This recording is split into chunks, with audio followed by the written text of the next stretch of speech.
There's a skeleton in southern Italy 12,000 years old, found curled in a cave called the Ramito. When researchers examined it, they found something that quietly rewrote what we assumed about our ancestors.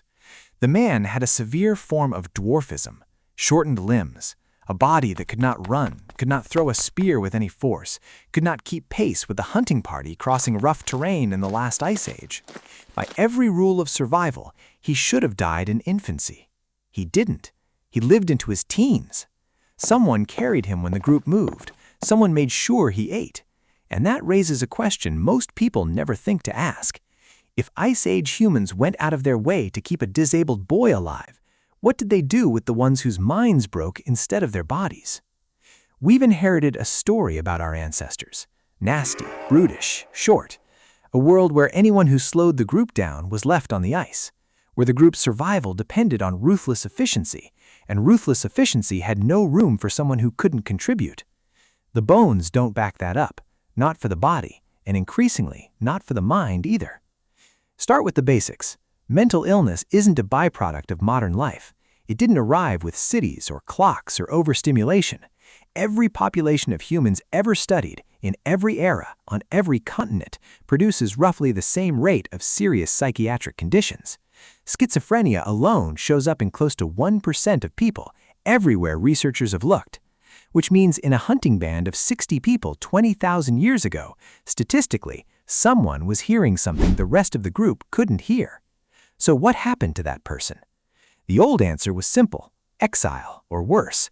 A tribe on the edge of starvation couldn't carry someone who might attack a companion during an episode, who couldn't track game, who couldn't be trusted around a fire at night. Clean theory, convenient theory. The evidence doesn't cooperate with it. Go to a burial site in what's now the Czech Republic, roughly 28,000 years old, a young man buried with elaborate ivory ornaments, the kind reserved for people of unusual status, not people cast out of the group. His skeleton shows a congenital condition that would have caused visible physical asymmetry, and researchers argue may have come with cognitive effects that set him apart from early childhood. He wasn't hidden. He was buried like someone the group considered important. Across dozens of similar sites, the pattern isn't abandonment, it's inclusion, sometimes elevated inclusion, for people whose minds or bodies worked differently from everyone else's. But there's a difference between a body that behaves strangely and a mind that does. A limp is legible. Everyone can see it, understand it, work around it.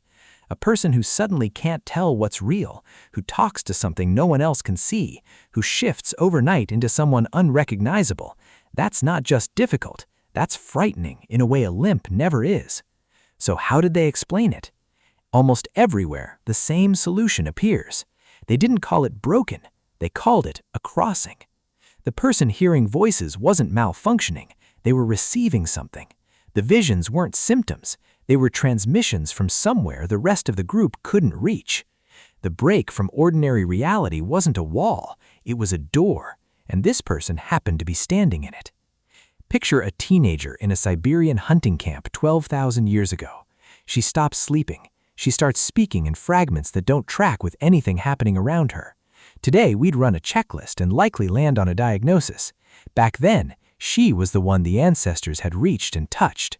She became the person the group turned to when they needed to understand something beyond themselves.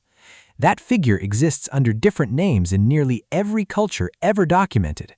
A person positioned at the seam between the visible world and whatever lies past it, trusted to carry messages neither side could deliver alone. This isn't just folklore dressed up as anthropology. In the 2010s, a researcher named T.M. Lerman ran a study comparing how people who heard voices experienced them across different countries, the US, India, and Ghana.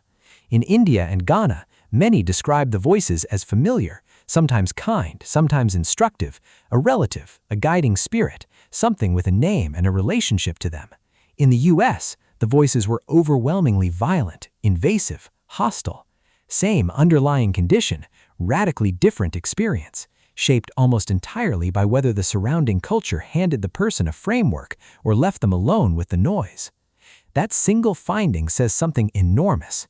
The story a society tells about madness doesn't just interpret the suffering, it changes the suffering itself. A culture that had a role, a name, and a place ready for the person having the break may have softened something that in isolation would have been unbearable. None of this means the ancient world was kind by default. It wasn't.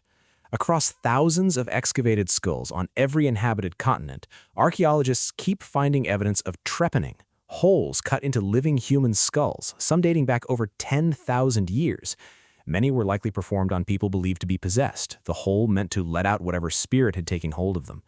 It was violent. It was often almost certainly useless as medicine. And yet, a striking number of those skulls show bone that healed around the wound, which means the person survived the procedure and someone nursed them through the infection risk, the pain, the disorientation that followed. Even inside the crudest and most frightening response to madness, someone still stayed to watch over the patient afterward. Move forward to Egypt, and the record turns to writing. Medical papyri from around 1500 BCE describe conditions of overwhelming sadness and mental disturbance, and they prescribe treatment. Herbal remedies alongside guided conversation with a priest trained to interpret what the person was experiencing. Not exile, structured attention. Greece complicates things further. Hippocrates in the 5th century BCE made the case that madness came from the brain, not from gods or demons, centuries before anyone had the tools to prove him right. But his own culture didn't fully agree with him. Plato wrote that certain forms of madness were a gift from the gods, superior to ordinary sanity. The oracle at Delphi, very possibly speaking through the effects of naturally occurring gas seeping from the rock beneath her, delivered fragmented, disjointed pronouncements that kings crossed the Mediterranean to hear. What looks to us like psychosis was to them the most valuable voice in the ancient world. Rome built the first dedicated spaces resembling hospitals for the mentally disturbed. Care, not confinement, at least in principle. Rome also built an extensive legal system for stripping the mentally ill of authority over their own lives. Both things were true in the same empire at the same time. Then the medieval period narrows the frame almost entirely to possession. Treatment becomes exorcism. When exorcism fails, the response escalates. Starvation, isolation, physical punishment meant to make the body too miserable for a demon to want to stay in it. It's one of the ugliest chapters in this entire history. But even in that darkness, monasteries quietly ran something closer to shelters, taking in people no one else would touch, not because the monks understood the condition, but because their belief system insisted every person carried something sacred worth preserving, symptoms or not. Meanwhile, in Baghdad, in the early 8th century, physicians opened what's considered the first dedicated psychiatric hospital in the world, centuries ahead of anything comparable in Europe. Islamic scholars of the era were classifying different forms of mental illness, debating their causes, testing treatments, arguing, as Hippocrates had 1,000 years earlier, that a disturbed mind was a medical problem, not a spiritual one. Europe caught up slowly. Valencia opened a psychiatric hospital in the early 1400s. By the 1500s, London's Bethlem Hospital had become so notorious for its treatment of patients that its nickname, Bedlam, became the English word for chaos itself, a place where, for a fee, the public could walk in and watch the patients as entertainment. It took reformers whose names rarely make it into textbooks, physicians and advocates who looked at chained, starved, publicly gawked at patients and simply refused to accept that this was treatment, to start pulling the story back towards something closer to the instinct that kept a dwarfed boy alive in an Italian cave 12,000 years ago. We still haven't finished that work. Mental health care remains underfunded almost everywhere on Earth. Stigma hasn't disappeared, it's just changed shape. The tension between caring for someone and controlling them is exactly as old and exactly as unresolved as it was in Rome. But go back to that cave in Italy. We don't know what that boy believed or what his people thought was happening inside him. We just know that a group of people, with almost nothing to spare, decided he was worth keeping alive anyway. That decision, that a mind working differently doesn't disqualify a person from belonging, is older than agriculture, older than writing, older than most of what we consider civilization. The question that's left is whether we've actually kept it or whether we only think we have.